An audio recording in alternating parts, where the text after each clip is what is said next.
Dobar dan, dobrodošli, or I have to switch in English since we announced that actually. First of all, thank you very much for being with us. We are more than pleased to have Professor Fјодор Lukјanov, whom I will I don't think that I should really announce him, but I will just give a couple of lines. Before that, I really have to thank all of you for coming and being with us. And just to know that actually we are continuing very nice work already. Our friendly, if I could say, Institute of Recent History of Serbia had a wonderful lecture before us already. So in room, we are already for more than 2 hours working and continue with that.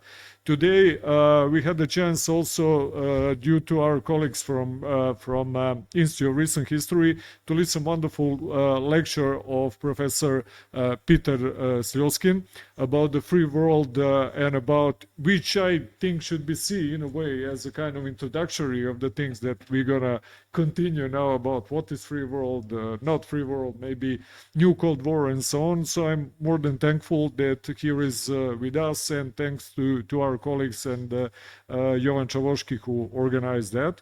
And I'm so happy that we have such a good group of different scholars today following us also via Zoom and so on in a way. And I also have to počerknut that Serbia is really in a way profiting from, let me say, that neutral position in all the conflicts that are going on. As you all know, that Institute of European Studies is working also very much on even theoretical understanding of what does it mean neutrality in contemporary state and so on.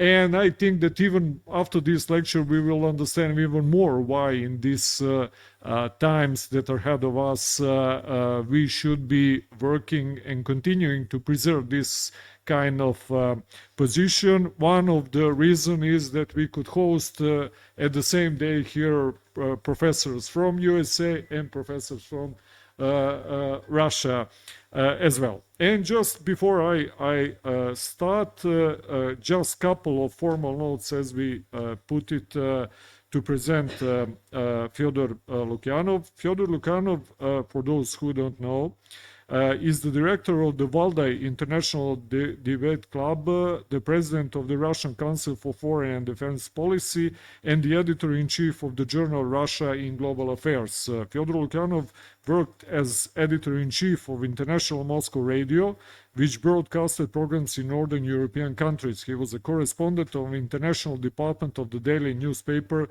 Sevodnja, then the editor of the international department of the newspaper Времиа, and deputy editor-in-chief of the newspaper Времиа Novosti. Since 2020, he has been the presenter of the international review show on the Russia 24 channel.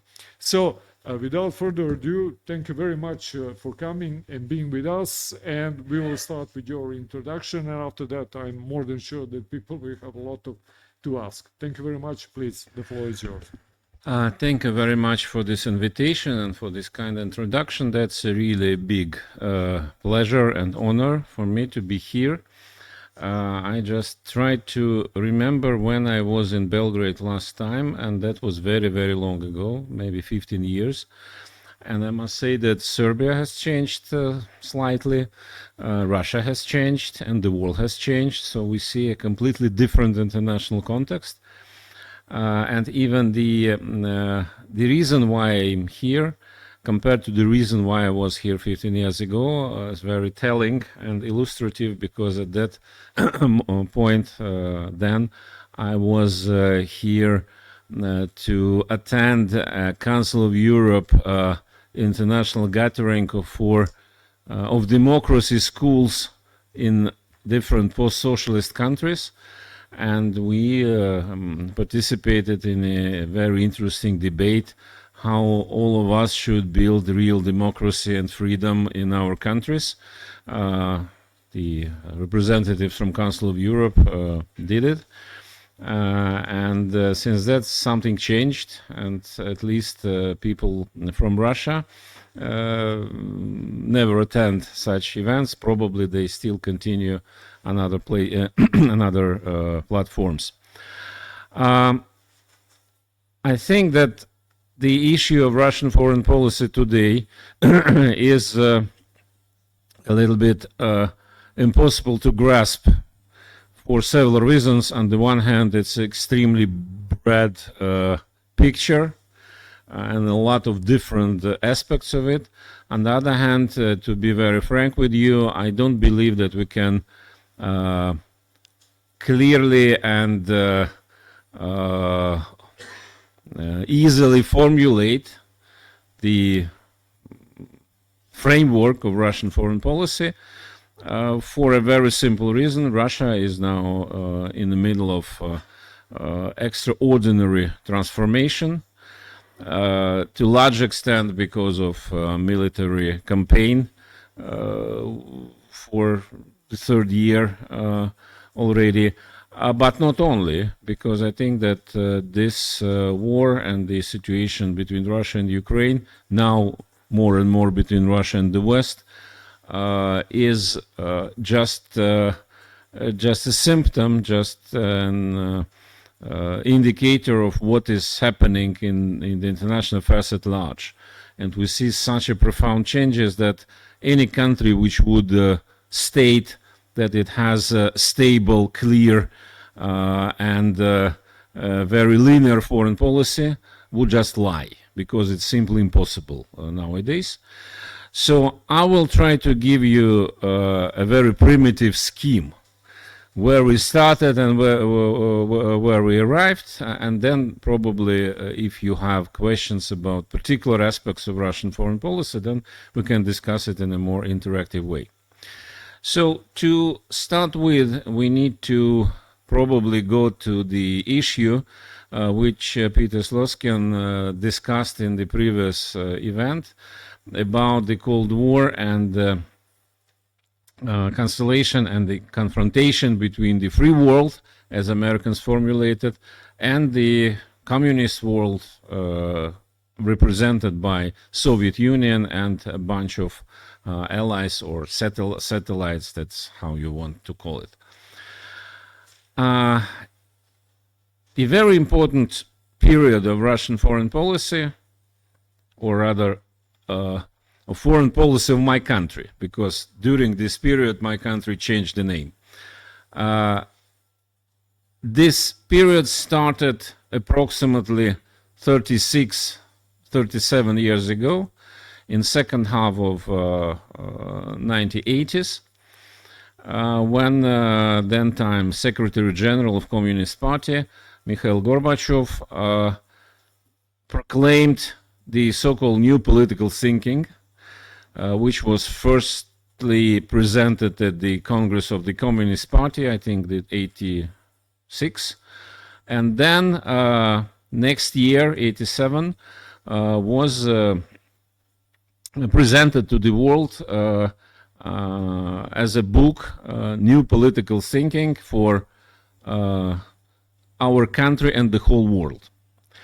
And that was, to put it very primitively, without nuances, that was an invitation how Russia could join the free world without not Russia, Soviet Union, sorry, could join the free world without destroying itself. And actually, the period, the phase, the era, which started then, finally ended in February 22, and it lasted pretty long time. Despite enormous changes in Russia and in the world since mid-80s till beginning of 2020s, but the basic framework remained the same under Gorbachev, under Yeltsin, and even under Putin for a very long period. And this framework was based on the idea that Russia, in one or another way, should become integral part of this, okay, the free world notion wasn't used anymore, but the civilized world, as it was called for a short period in the early 90s, or the global world as presented later on in 21st century. So that Russia should be part of that. Which part? That has never been formulated clearly. For Gorbachev's concept was probably the most detailed one, described one, because Gorbachev invented this notion of common European home, and the idea was produced by Gorbachev and his entourage, his colleagues, intellectuals. The idea was that, okay, since we understood the senselessness of confrontation and know that, so now we can give up, put aside those ideological differences, and without ideological differences there are no barriers, no hinders to build a common space.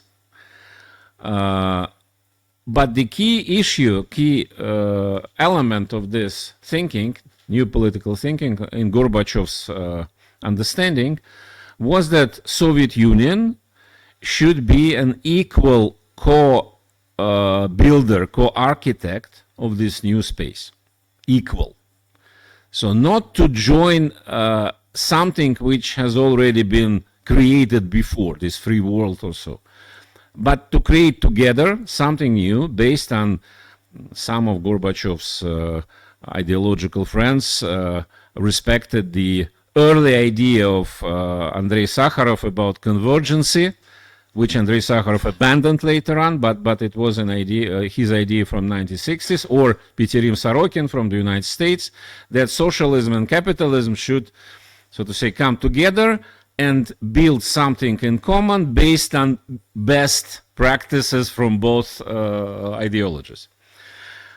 Of course, looking now in retrospect, we understand that was absolutely utopian view, but the fatigue of confrontation was that big at that time in 1980s that both sides actually were happy to accept it and to pretend as if it was possible to implement.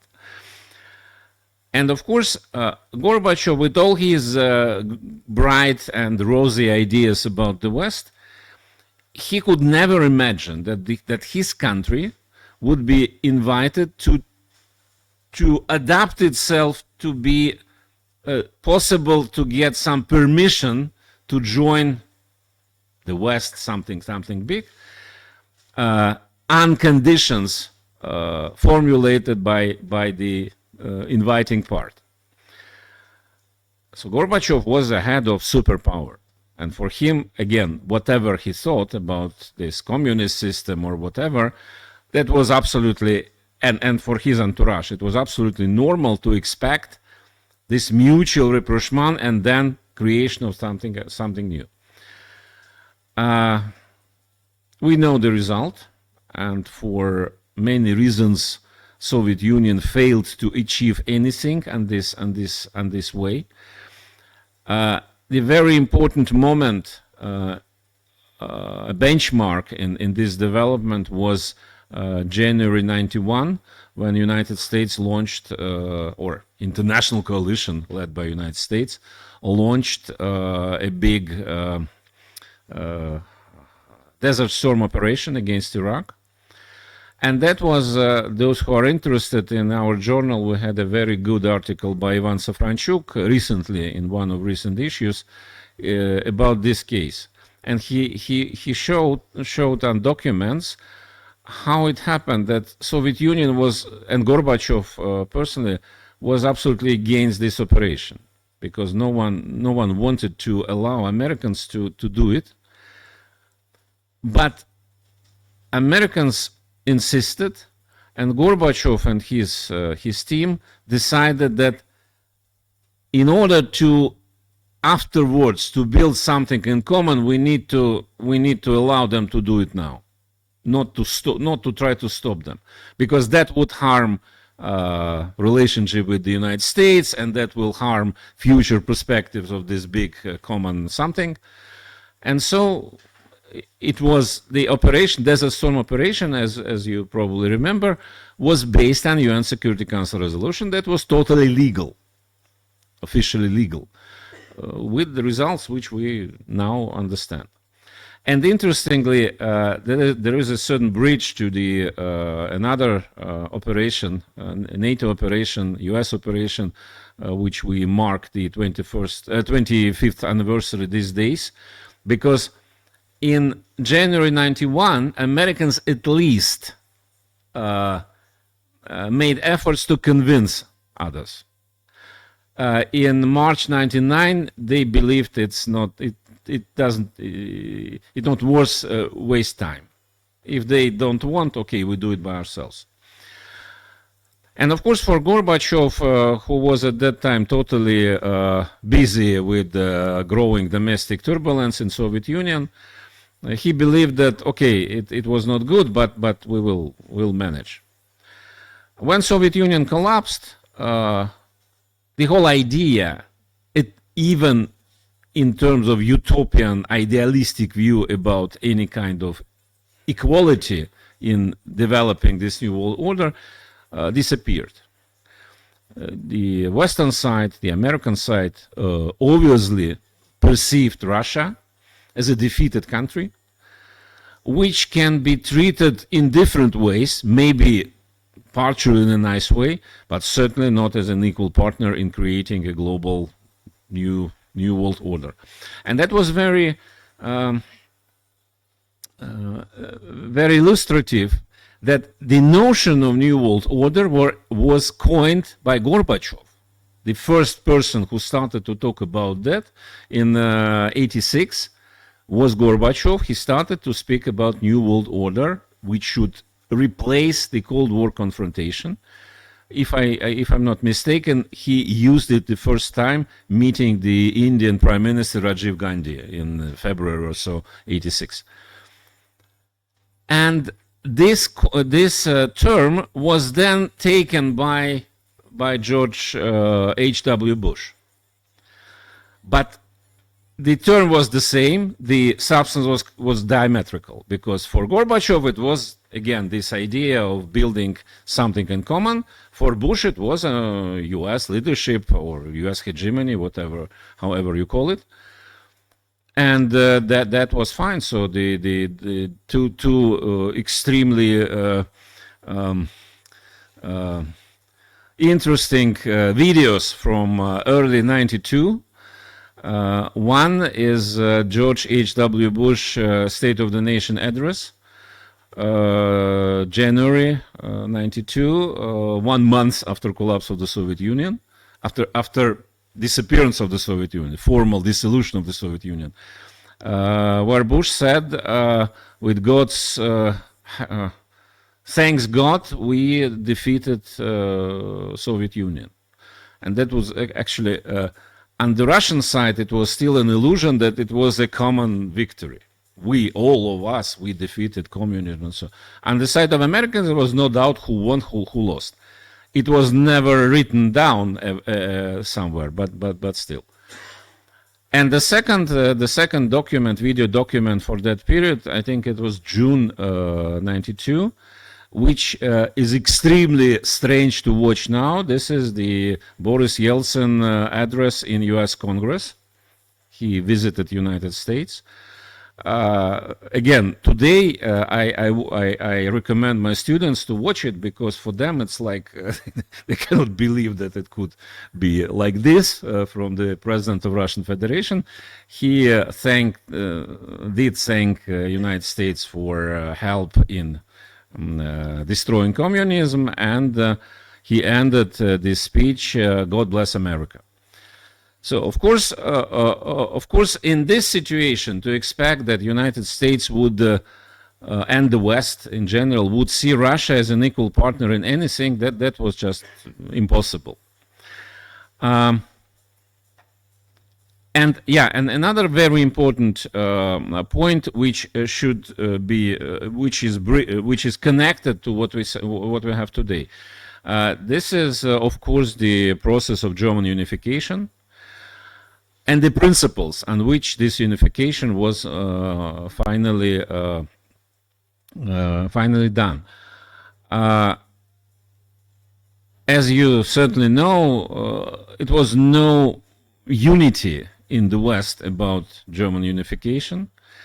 The famous phrase by Giulio Andreotti, I love Germany so much that I prefer to have two of them.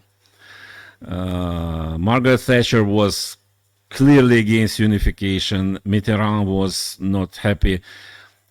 Bush wanted this unification to happen, but watched what other allies believed.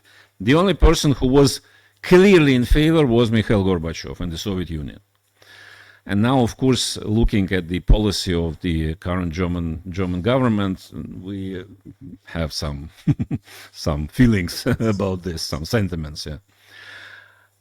But the key issue, most likely the unification was inevitable, of course, but the key issue was about the membership in NATO, whether the unified big Germany should be neutral or join or remain in NATO. And I think Yuri Dubinin, a very famous Russian diplomat, he died 10 years ago or so, he was a Soviet ambassador in Washington, and he describes in his memoirs the meeting in Malta on this aircraft carrier in December 89, when they had to decide finally, Bush and Gorbachev had to decide finally the future of Germany. And both Bush and Helmut Kohl, were very nervous about the reaction of Gorbachev to the idea of German membership in NATO. And they prepared a lot of arguments, carrots, sticks, to try to convince Soviet Union to support it. And when, according to memoirs of Dubinin, when Bush raised this question, being prepared for a long discussion, Gorbachev suddenly said, "We are fine with it." And that was a biggest surprise to Americans, very positive surprise, and that was a very big surprise to big part of Russian Soviet delegation, because they were not prepared for this easy agreement. But anyway, why it's important today? It's important today because the principle which basically led us to the war in Ukraine was created at that time. That each country in Europe has right to choose alliances. Freely choose alliances, and no one can, so to say, stop them.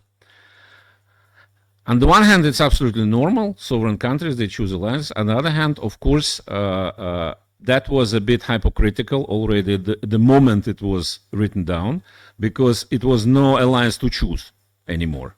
Formally, Warsaw Pact still existed, but de facto it was paralyzed, and the only alliance to choose was NATO. And this principle was later on, the initially formulated for German unification, was later on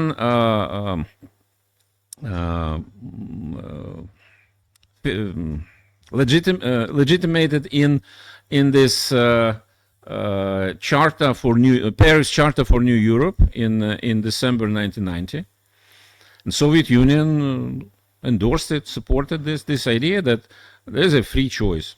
There was another point, another thesis in this document, that the security in Europe should be indivisible, and it cannot be created at the expense of any country, so all countries should agree. But this point later on somehow disappeared. And the idea about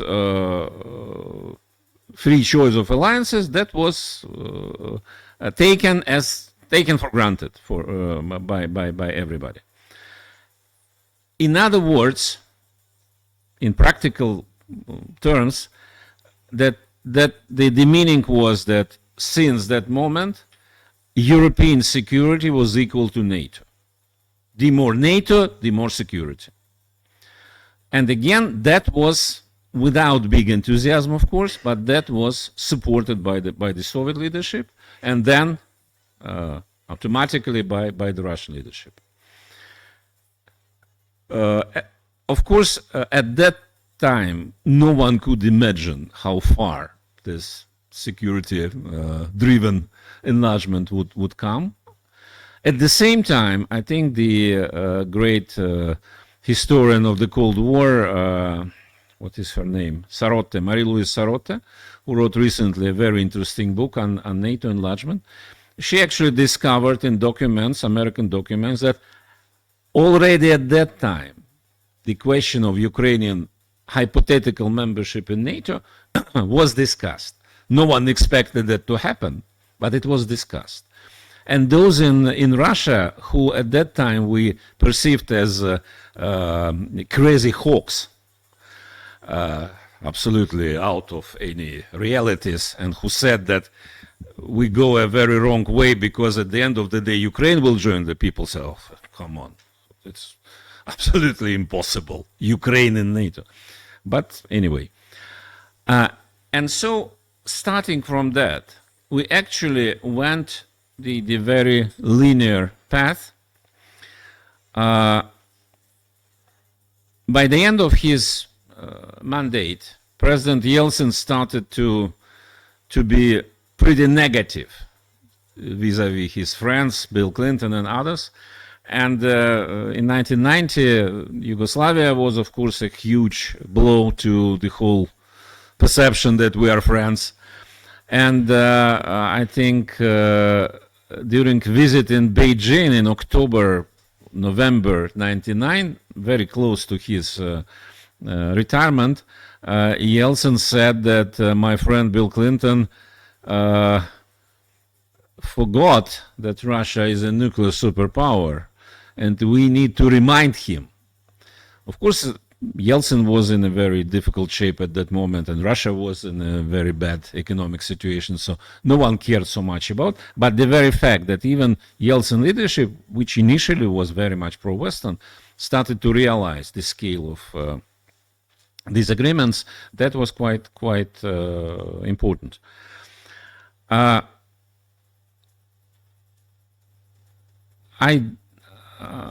don't believe that Vladimir Putin will write memoirs. He's not the person from whom you can expect such things. So that means that we barely will know his version of what happened in first part of 2000s. But based on what we know and what we saw, those who were in business at that time, he was, of course, much more realistic than Gorbachev with his utopian views. But Putin still believed that it was an opportunity how to make Russia on decent conditions to be embedded in this big Western-led system. I think it's very important to note that Putin was not anti-Western from the beginning. I don't believe he had a big trust towards the West, but he really wanted to make Russia part of this. Another question, part of what? Because interestingly, all this stuff about New World Order taken from Gorbachev in early 90s by Americans, it was never formulated. What kind of order? American-led order. Later on, they called it liberal world order. Now the current name is rules-based order. Of course, everybody understands that means American hegemony, but it was never explained clearly and formally. And even more interesting about Russia. So no one discussed in 1990s what to do with Russia, actually. What kind of place Russia can have in this new world order. never, neither in Russia, but especially not in the United States. Americans were busy with other things at that time. And by default, the meaning was that Russia should become part of something like a greater Europe. Which part, we don't know. Of course, not member of the European Union. Of course, not member of NATO. That was out of question at any point. But it should be in one or another way affiliated, associated with this greater Europe. And this greater Europe was seen as something driven by decisions made in Brussels. And for countries which aspired membership in the European Union, legitimately, illegitimately, rightly, wrongly, but at least it was clear. You have this long list of criteria, you need to fulfill them, and then you join, and you voluntarily give your part of your sovereignty to guys in Brussels, and that's fine. You get something in return.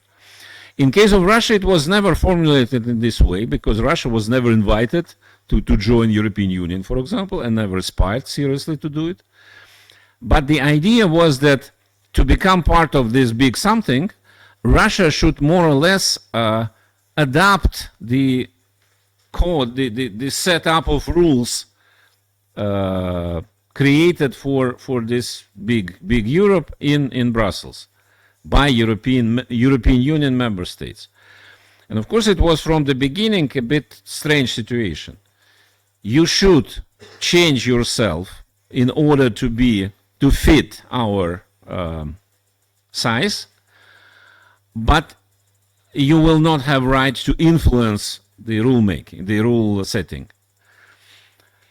Even in this situation, Putin tried hard in his first mandate till 2004, even longer till 2006, 2007, in fact, to find ways how to do it, how to put Russia in this way.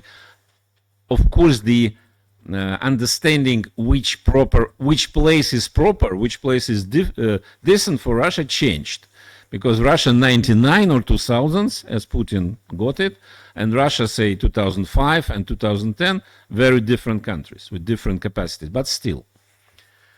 And now, listening to our president, I think we feel this bitterness, this feeling of betrayed trust, because he really tried hard to do it.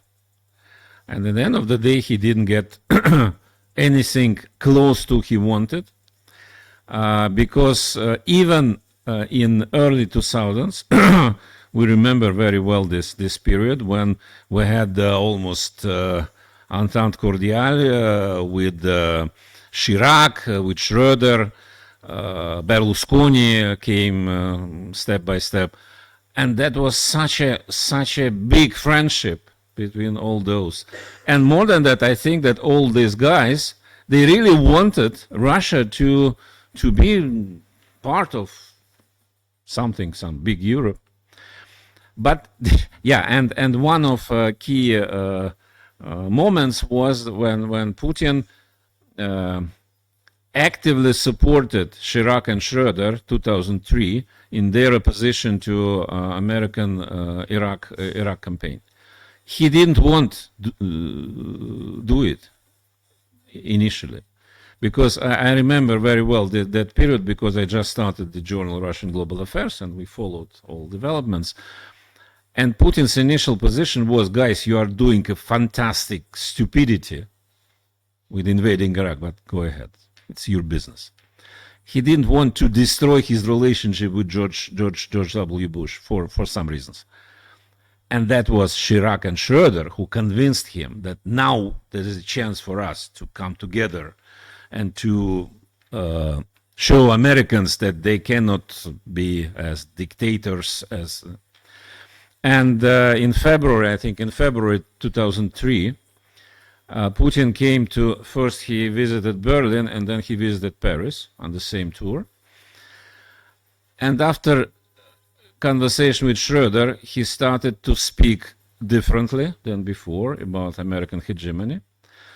And when he came to Paris, Chirac came personally to the airport, personally, took him to his car.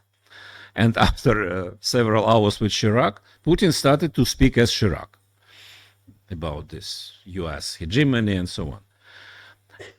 I think Putin was not naive, but he expected that, okay, we risk this.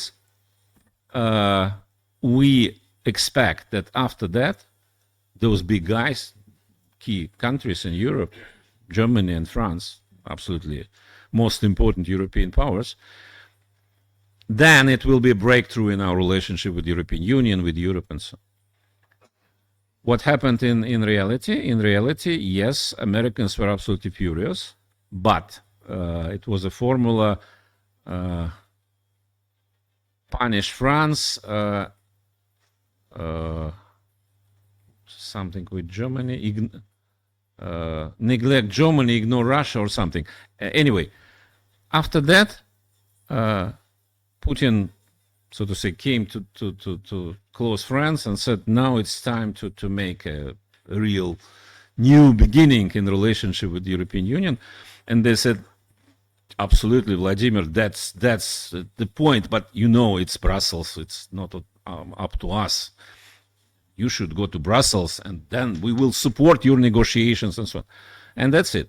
And I think for Putin it was a very sobering moment about the real possibilities. But even after that, for quite a long time, until Ukrainian crisis erupted 2014, I think it was still a hope that we can force Europeans to serious negotiation, serious discussion about how we can build, shape this territory, this area together. Ukraine destroyed everything, and even the memorandum issued by Russian Foreign Ministry in December 21, basically an ultimatum, I think it was created not to break relationship. It was, from Putin's point of view, it was the last call. Let them try to realize that this is serious this time. This time it's serious. They should engage in serious conversation. It didn't happen. Interestingly, what I heard from our diplomats about an attempt to negotiate in Geneva in January 22, 1 month before the war started, when the Sherman and Americans, they came well prepared to Geneva, and they came with pretty interesting ideas, but of course totally rejecting the main point about NATO, discussion about NATO. And those ideas were very interesting, and they would be even revolutionary if they would be presented 10 years earlier. At the time when Russia tried to invite for this discussion about strategic stability and so. But then they were not interested. When they came, it was too late. I think this model, this format of relationship is being repeated all the time.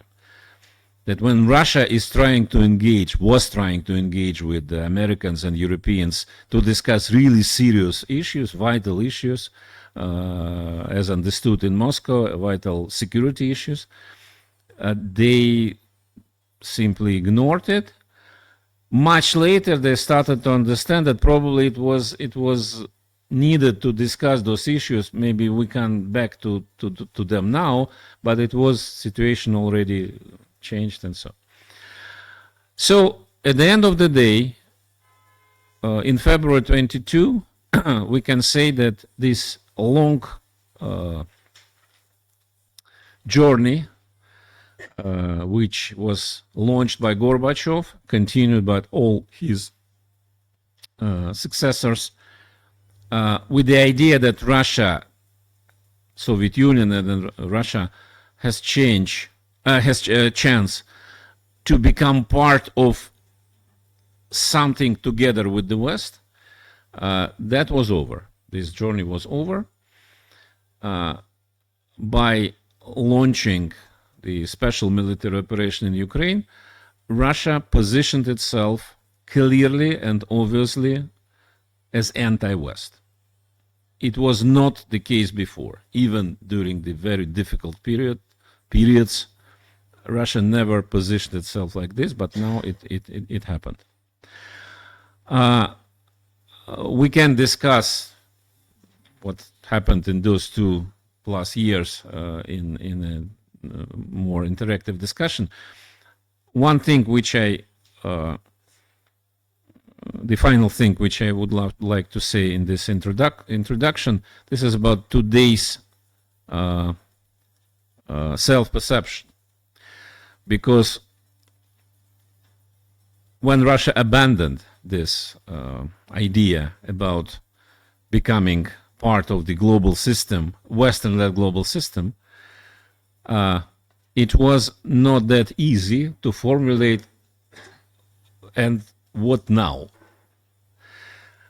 And still very difficult, because to claim, as some of colleagues do, including my senior colleague Sergei Karaganov, that Russia has stopped, has abandoned its European period in its history, and now is part of Asia, part of Eurasia. It's easy to say, easy to state. It's not that easy to implement, because Russia is not part of that part of the world, at least yet. And I don't expect it to become part of Asia soon, for objective reasons, whatever we would like to see. And in this regard, the idea presented in the new version of Russian concept of Russian foreign policy, issued a year ago, that Russia is a unique civilization state, which sounds unfamiliar to many in Russia, including to many in foreign policy community. I think it's a very good framework for now and for the foreseeable future, and this foreseeable future might be pretty long. Civilizational approach is something which is deep-rooted in intellectual history of last 200 years, but everybody has privilege to interpret it in a different way. So you cannot say what civilization is. And exactly this is, from my point of view, positive for Russia now. Because for the period of dual transformation, double transformation of Russia, which might be pretty painful and long, and transformation of the world, which is very difficult and dangerous, during this period to say clearly who we are,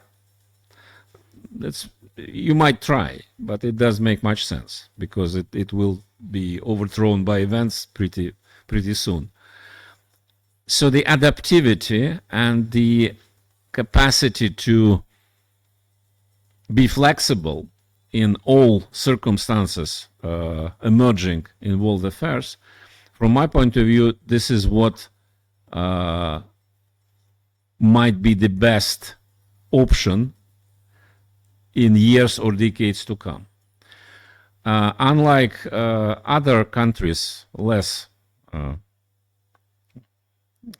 in scale, Russia cannot be neutral. But this civilizationism, how to call it, civilizational self-perception approach gives an opportunity to not to be neutral, but to be very independent in actions, not to bind. Okay, from my point of view, the world of tomorrow, and this tomorrow might be pretty long, means that the less binding obligations, the better for any country. In this regard, what the collective, as we call it now, the collective West or the political West, the free world, is trying to do to make it as much consolidated as possible, by creating credible enemies. It's not the way how the rest of the world will develop in years and decades to come. Look at anybody, from China to Turkey, from African countries to Argentina, Brazil, Argentina not now, but Brazil, and so countries don't want to make final decisions and follow them. They want to have as much room for maneuvering as possible. That's very important to understand for us as well, for Russia, because talking about this country, Serbia, of course there are people in Russia who say that Serbian maneuvering in this difficult situation in Europe, so we are disappointed, we expected more solidarity and so, but that's impossible. That's not available anymore, that any country, including our country in the future, will aspire more options. And for now, Russia is tied by what is happening in Ukraine, and we are in a very dangerous phase of confrontation with the West, the phase which can end up very badly, hopefully not. But after that, I think the new Russian international identity will be built on the idea that we need to be much more open to all. Open doesn't mean total openness. Total openness is over. So this period has gone for all countries. But to open and to receptive to anybody else's ideas. It's not tomorrow, but from my point of view, that's inevitable. That will come inevitable after this acute stage will be over. So now, any questions, whatever.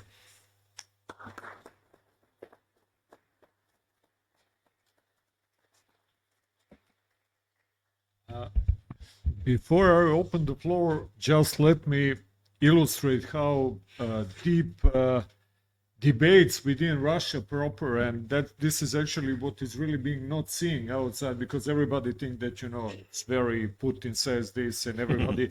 This is really, for example, I'm very thankful to you that you refer to internal debate that you had, for example, with Professor Karaganov, but with many other people inside of Russia, intellectual life, but also political elite. There are very broad and strong debates about what in the future.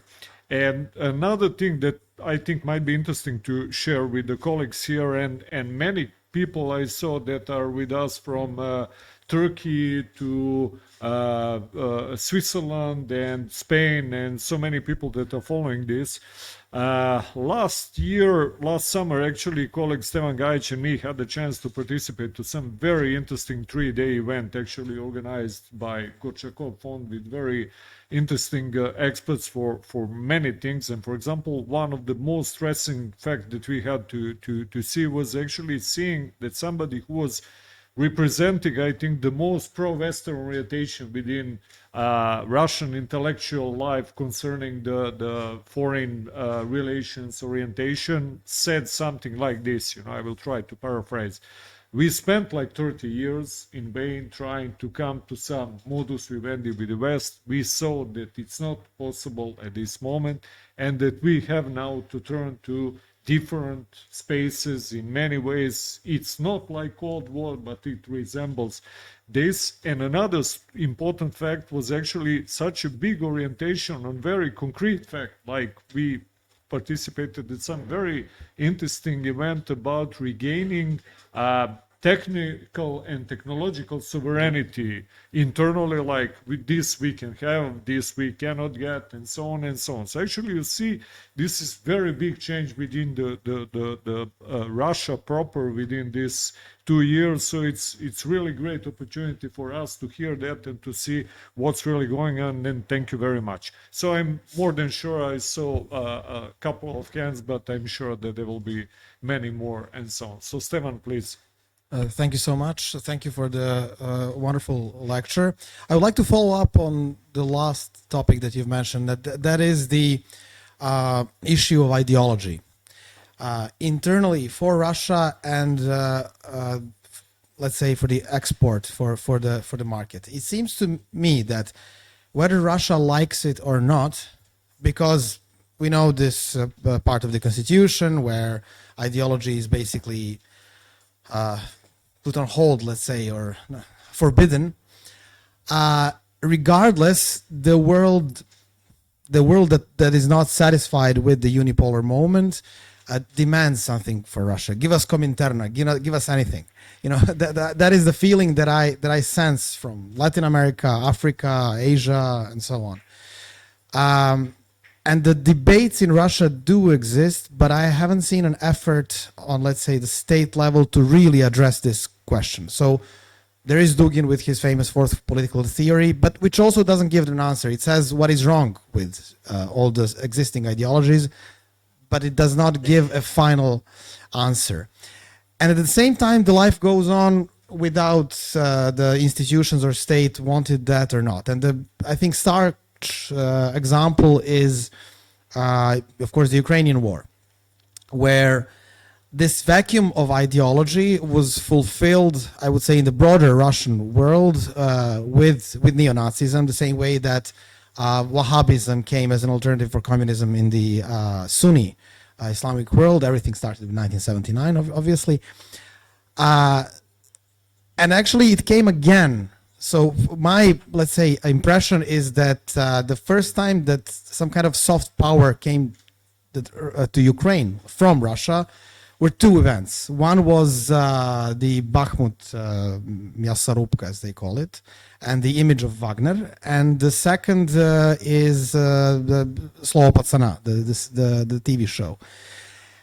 So it seems to me that regardless of what the state wants, the ideology always comes back into your face, whatever the intentions are. And again, it came with the latest detention of the terrorists from Crocus because of the patches that the people had, the ones who detained them. So my question is there some kind of a thinking on the highest level of state decision making to address this issue? What are we? How are we going to define ourselves? And what are we going to export for let's say, foreign market? Thank you.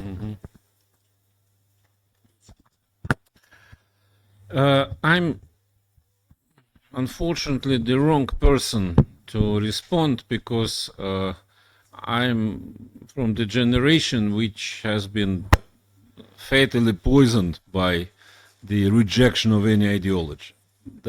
I cannot change it. I was student during Gorbachev's time. Intellectually and rationally, I understand very well the role of Gorbachev, which was unfortunately very bad. But I must say that in terms of feelings, that was absolutely best time of my life. A lot of aspirations, a lot of hopes, and feeling that everything was possible. Yes, that ended up badly. But talking about ideology, I think we should separate two issues. You combine them, but I think it's slightly different. One thing, which is, you're absolutely right, that will come in one or another form, independently whether authorities want or not. This is the internal debate about identity, who we are. You cannot live without that. the example of Soviet time is not very much positive, actually, because despite the fact that we had the feeling of what was it, new historical entity, the Soviet people, Soviet people, Советский народ, yeah. But we saw how quickly it collapsed immediately when pressure started to disappear. I think that in this country you had something. It's familiar to you because of the experience of socialist Yugoslavia. And more than that, actually, the identity and the ideology which was pretty powerful at certain periods in 20th century was not Russian. That was important.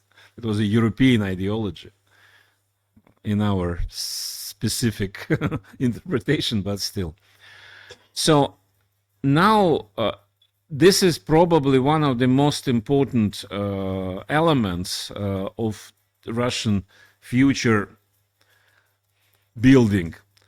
And here is the question: building of what? Nation building, or what something else building? Because I agree with some of my colleagues, researchers and academics, who insist that Russia cannot be a nation state for objective reasons, not because we want or does want. So it should be something special, especially now when unfortunately this tragic event in Crocus demonstrated all dangers or all risks of this globalization and open borders, that people come and you cannot stop it because it's not 19th century anymore. So I think that it will be number one issue after the special military operation will be completed, because now there are a lot of public appearances on this issue, but not so much work. No time. No. I have no answer what kind of identity can be built. I don't believe that this identity can be imposed by anybody, even by the most powerful president or emperor, whatever. At the same time, certainly it will come something. And the role of authorities will be to try to keep this process in a framework which is constructive and not destructive, because unfortunately we have in history of different countries and nations, we have experience of destructive identities which distracted themselves. But it will come, it will be one of the most difficult tasks. Another part of what you said about the ideology for the world, I doubt that it will come. Not because Russia is able or unable to produce, but because partially what I said earlier. I don't think that in the world as it emerges and as it will look like 10, 20 years from now, that anybody's ideologies will be demanded. The last country, the last community with the ideology which they try to present to the world, there is the West. And they have this liberal, we can dislike, but this is a very powerful ideological model.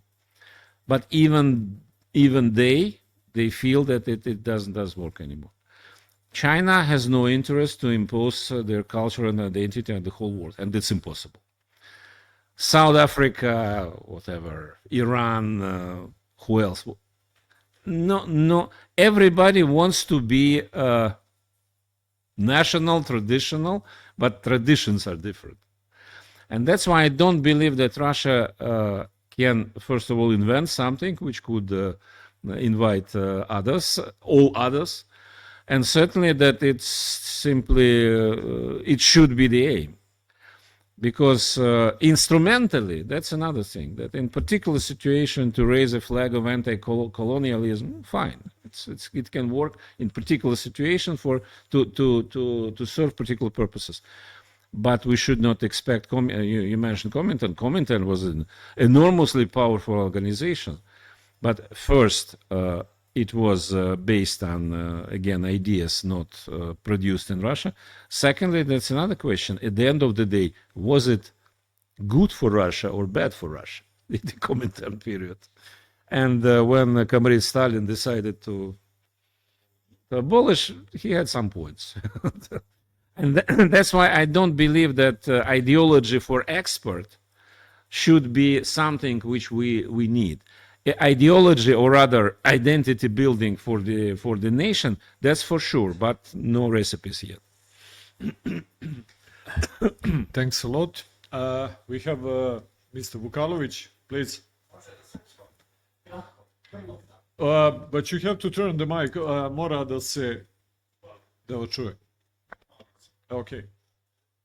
Okay, I will translate.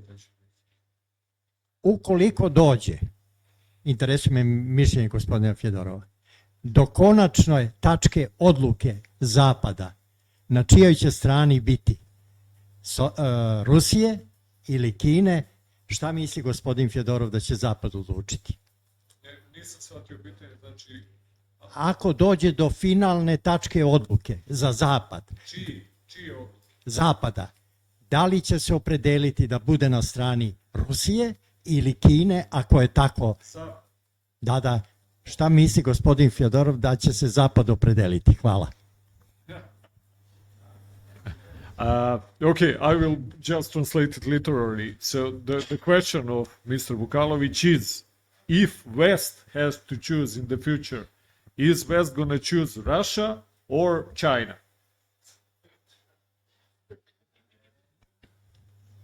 The West made this choice before, and the West chose China. We know this starting from 71, and then till now, actually, the choice was very clear. The result of this choice is now actively disputed in the United States, and some people, like esteemed Professor Mersheimer, say that what did we do? Why we helped China to become our rival by own hands? And the answer is very, very easy, because it was that was greed. That was such fantastically profitable for the United States to make this symbiosis, economic symbiosis with China, that they cannot resist this. It's quite. I can understand it, but it was not very. It was pretty short-sighted. I don't believe that any kind of this choice will emerge again in the future. Mr. Trump, who is expected to probably arrive to us pretty soon, came last time to the White House with the idea that, okay, now I get along with Putin. We give him something, and then we invite him to us to fight against China. And I think that his idea didn't change since that. He failed that time, but he believes that when he says that he will stop Ukrainian war in 24 hours, he repeatedly says it, he means something like this. So it's a good deal. Putin wants Ukraine, give him Ukraine. We need we need Chinese neighbor to be against China, give him Ukraine, invite. It doesn't work in this way at all, actually, that simple. But also, just putting aside all emotions we can have vis-a-vis Americans, Chinese can have vis-a-vis American, but just rationally, if a distant country with which you have very complicated relationship says you or offers you a relationship, maybe fruitful relationship, with the condition that you abandon your neighbor, which is extremely powerful, it's extremely important for all aspects of your life. It should be totally stupid to take this this offer. Pardon? Previously, not anymore. Yeah. Same. We can say the same to Ukrainians, but.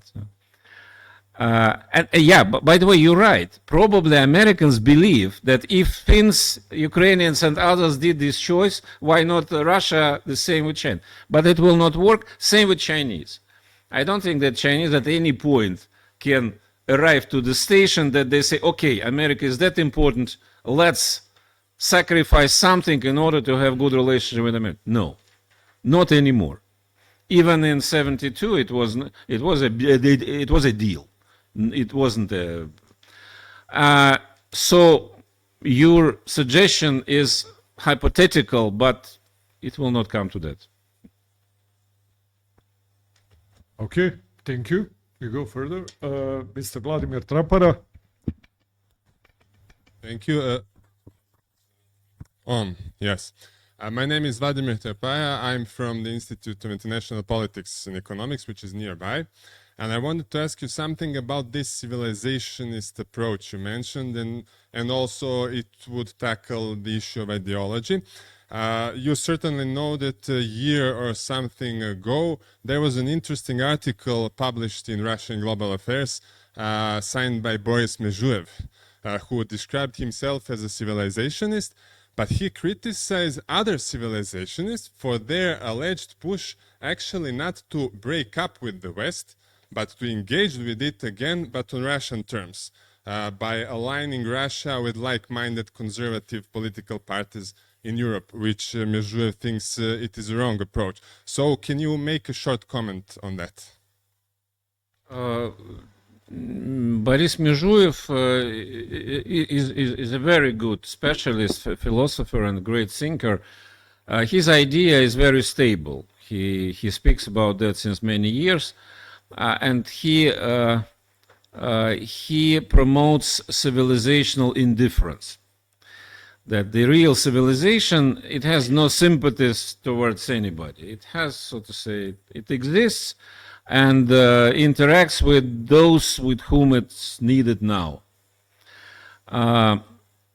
Yes, there is a school of thought in Russia, which is now, I wouldn't say it's gaining significantly, but you can hear it more frequently about relationship with Europe, which destroyed completely.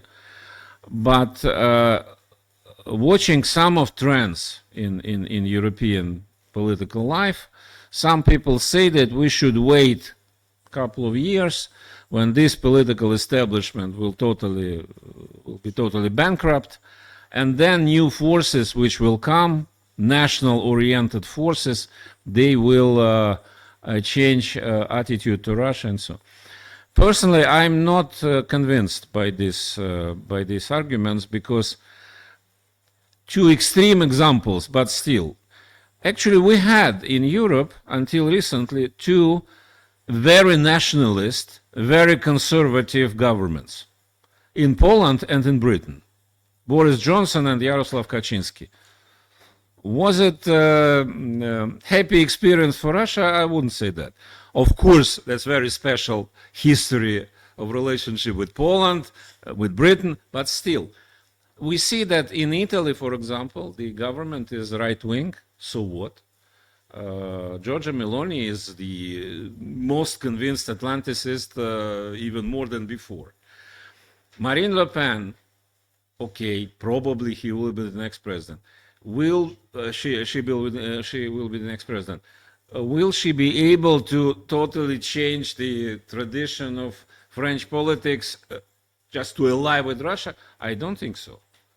It's impossible, and you see that what they say now, they are opposing very much Macron's new militarism, but they are not in favor of Russia doing things in Ukraine and so on.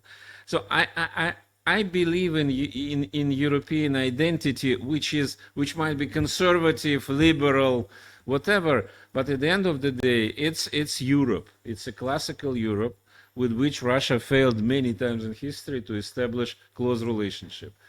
It might be different than now, because now, from my point of view, we have a bunch of completely crazy people driving Europe. That's another thing. But to expect what people like civilizationist of conservative style, they want Europe to become one of us. Unfortunately, I don't believe it. By the way, now there's saying that Marine Le Pen is passing through melonization.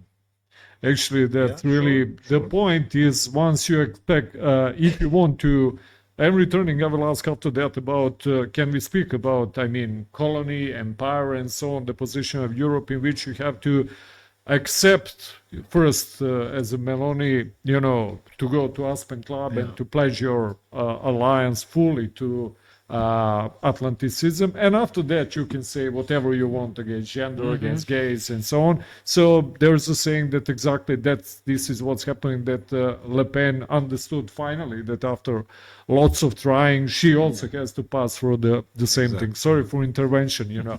I think that we have 2 questions via Zoom, and we still have some time afterwards. Please, can you read it? First one from the professor Jose Ángel Ruiz Jimenez. Thank you so much for such an illustrative presentation. Do you believe there could have been any genuine and realistic way for the Russian Federation to become a more liberal democratic country, breaking the Cold War cleavages to become more integrated in European social, economical, and especially friendly terms? Thank you very much. Again, two slightly different issues. One issue, whether Russia can be integrated into European order. We can debate very prolongedly why Russia is different and why it's not very likely that Russia will fit for this order. But that's another discussion. Which the question which is, from my point of view, more important, more relevant in this context, are we sure that European model will remain as it was decades before? I'm not, because I think that the European integration, which was by far the most fantastic success in history of Europe, as it happened between 1950s and beginning of 21st century, but that was part of completely different international environment. Whether European integration can continue in the same form now, surely not. Whether the European integration can change to fit these new challenges, maybe, but we don't know. We don't know how Europe will look like in years to come. I had last year a couple of discussions with my European colleagues, especially French, when this issue about Ukrainian membership in the EU came up. It's not about Russia, whether Russia likes it or not, but I asked them how it will happen, what will happen. Ukraine now is accepted as a candidate state. And they said, well, we have a very clear procedure, we have this line of criteria, they need to go through, and that's a long process, that's not easy, but at the end of the day, if they meet criteria, then so. And I said, don't you think that in case of Ukraine, whatever I think about it, in case of Ukraine, it will be a little bit strange, because this country at the point when they hypothetically will come to the door of the European Union, will lose hundreds of thousands of people on the battlefield. And you tell them that they fight for you. And then they come after this fight and you say, okay, and now please this, you see the line there, the queue, please, they will not do it. They will do something else. my French counterparts, they were a bit puzzled by that, said, no, but it does work in different way in our, I said, it didn't work in different way before, but we don't know whether anything will work in the future. So this is a very, this is a fog which we had ahead of us. So I don't know. As for Russia, whether Russia will be able to change, you know, that's a very difficult question. I don't know. For same reasons that Russia is in a process of extremely deep transformation. I hope very much that we, after the war, that the new social order and political order will be back to more flexible format. Because now, of course, we have a lot of things which may be necessary, but it's not something which makes me very happy. But I would say one thing. The pendulum of transformation went that far at one direction 35 years ago under Gorbachev and Yeltsin, early Yeltsin, with all this, as I mentioned, this God bless Americans, that far, exceptionally far, abnormally far. But the pendulum has a characteristic that it goes exactly the same. Now we are approximately at the same peak, but at a different. So I hope that as pendulum does normally, it will go more to the middle.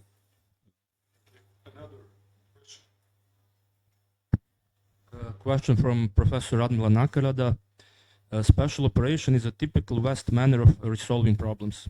Did Russia have a better non-military alternative, an example way of non-violently resolving its issues with Ukraine and demonstrate its new identity in this realm? You know, I totally agree. Totally agree. This is absolutely Western way to solve problems. Unfortunately, the problem was created by the Western way of doing politics for quite a long time. I don't belong to those who believe that this conflict is a positive thing for Russia. And I basically agree that in the future, and this is the most important thing which should change in the world, that the Western philosophy, that the conflict and the war, that the war might be a solution for the conflict. When contradictions went too high, then it's better to have a war and then start. I'm not a big specialist, but I guess that for other cultures and other civilizations, it's not exactly the same. Chinese, they prefer other means and other formats. Indians and so on. The most militant civilization, which Russia is part of, is the West. And partially because of that, the West was that successful for 500 years. But now it should be stopped. And I hope very much, I don't believe that, unfortunately, that the current conflict can be solved by other means. Not anymore. But I hope very, very, very much that it will be the last time when we use this mean, because what we see everywhere, including Israel, for example, now Palestine, the same thing, that the war is not a solution at all. It creates more problems than solves. Thank you very much. Laurent, please.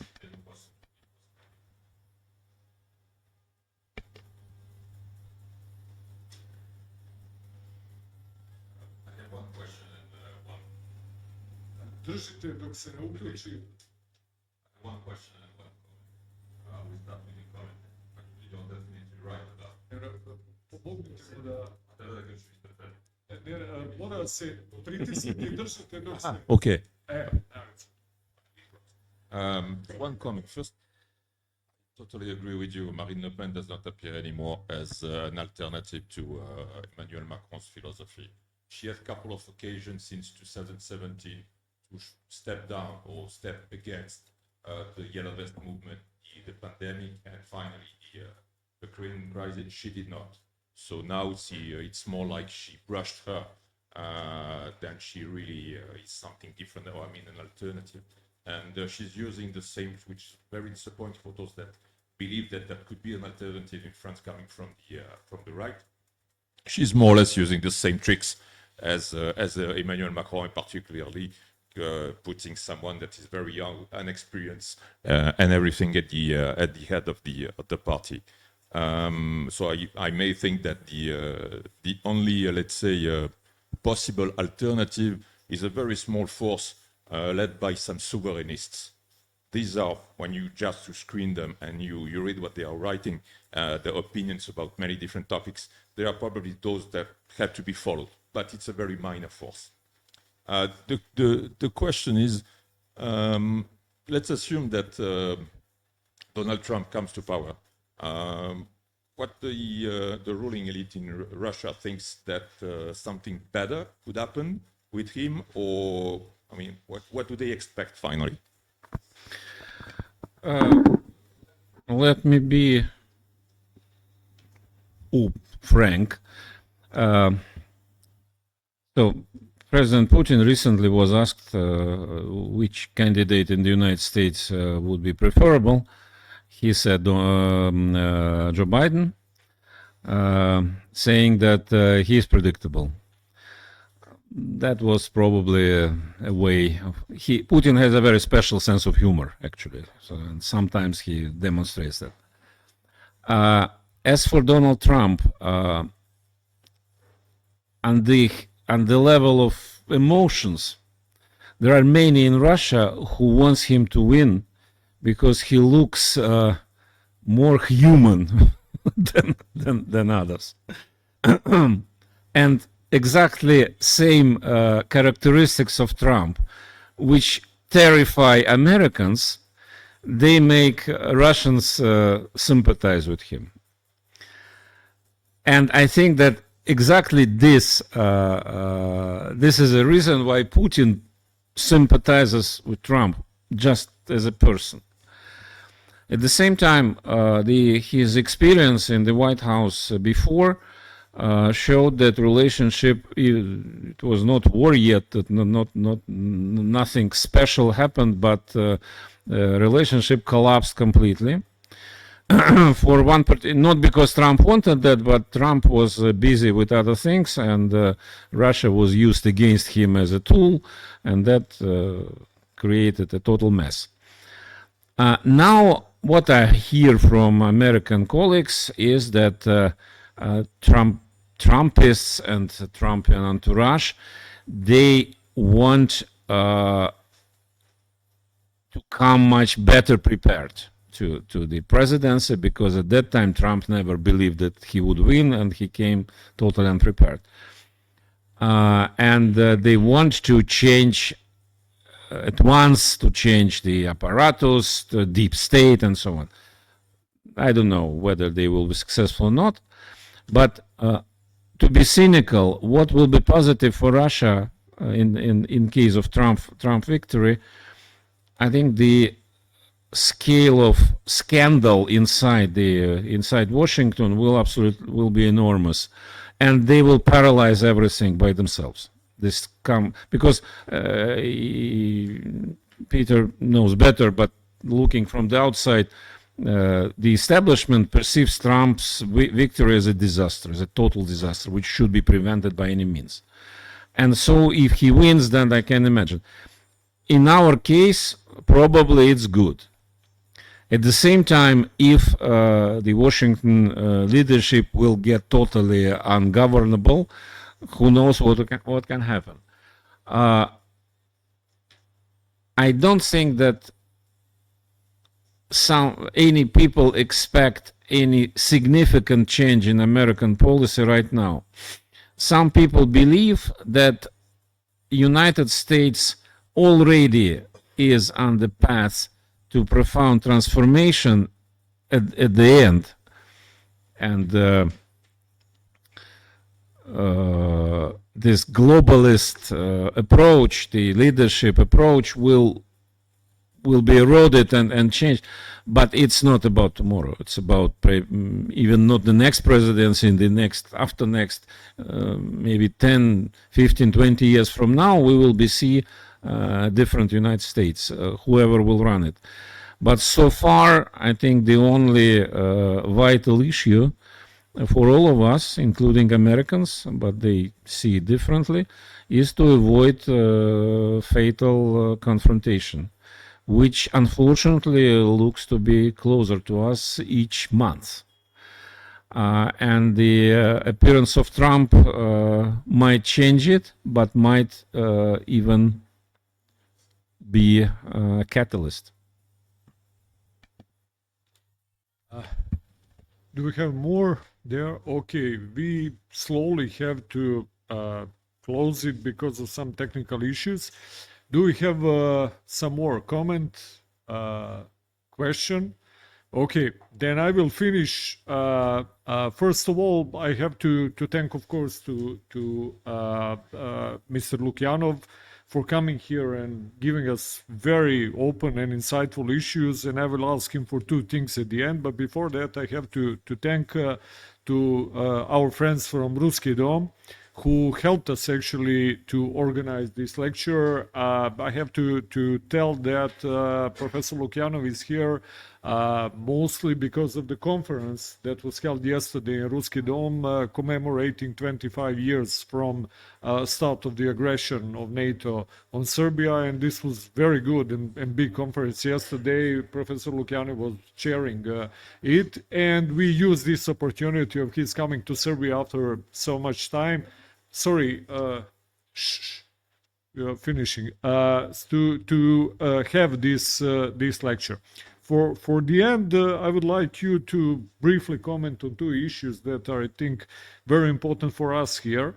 One is Arctic issue, because some people think that all this confrontation will be enhanced due to another big fight between West Russia and other players for raw material. And so last week we had a chance to listen to fantastic presentation of Professor Kangaspuru from Helsinki, who explained us really what is really going on there a little bit from their perspective. We would like to hear a little bit about how Russia perceives that and how active it means to be in the future there. And of course, could it be another reason for direct confrontation with the West, especially, and so on. And of course, the last thing for us is the position of Balkans and Serbia generally, if I could say, in now in Russia's foreign policy, if I could say generally. I mean, for those who have been reading different materials for the last 20 years, in all the strategies, generally Balkans was very apart from what we're thinking that, we are the most important here and so on, which unfortunately is not the truth. Very rarely Balkans generally has been mentioned within the strategies of Russia's global strategy and foreign politics and so on. How is it now perceived, position of the Balkans generally within the global picture, and Serbia and Serbian people here? And thank you very much for this. Yeah, about Arctic, I'm not the best specialist to answer, but I'm afraid to outline the foreseeable future. You don't need to be an Arctic specialist. Because what we have now is a full-scale zero-sum game. Full-scale.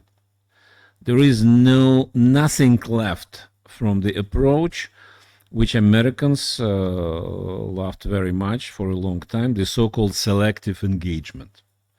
which was quite hypocritical, because it meant normally that let's work on issues which are important for us, but where we disagree and this is not important for us, that's not interesting. But selectively, so now it's not a selective engagement on anything. For any conflicts, be it the Middle East, Arctic, Korean Peninsula, and so on. So I hope the positive scenario, positive today means something else than a couple of years ago. The positive scenario is a Cold War style containment, but without bigger incidents in Arctic. And the militarization will prevail on all sides. As for Balkans, partially the same can be applied to this region, unfortunately, because of course it is seen more by the West, for example, by the way, it is seen as another place for battle.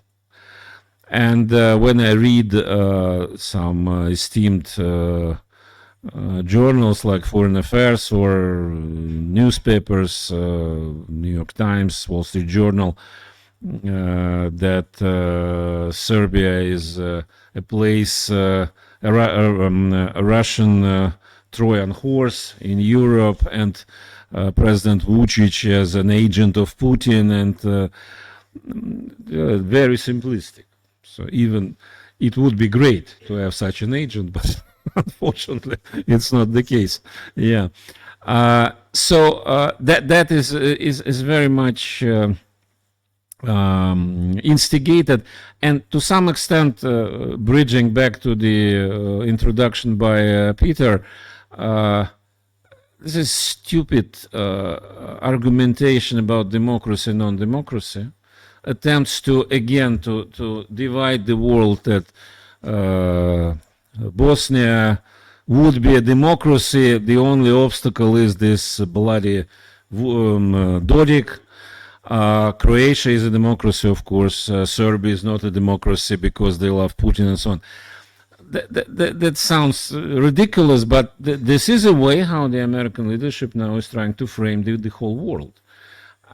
Probably it will change, because in the United States there are a lot of very brilliant strategists who probably understand that it doesn't work, or not, I don't know.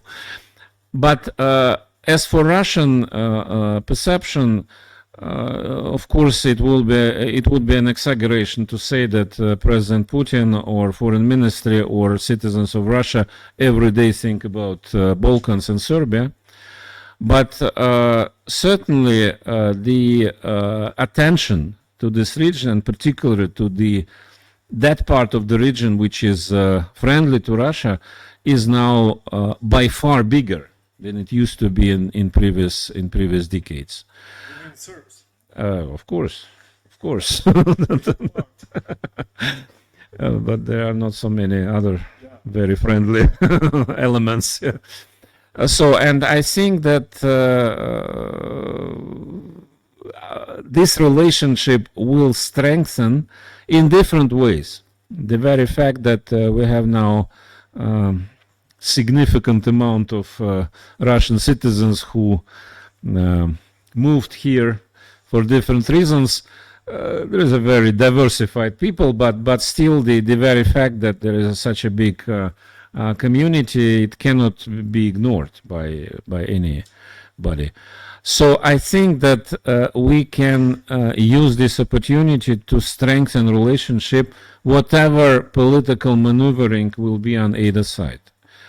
And personally, being here in Belgrade for this couple of days, I see that this is a very, as Americans love to say, this is a very vibrant society.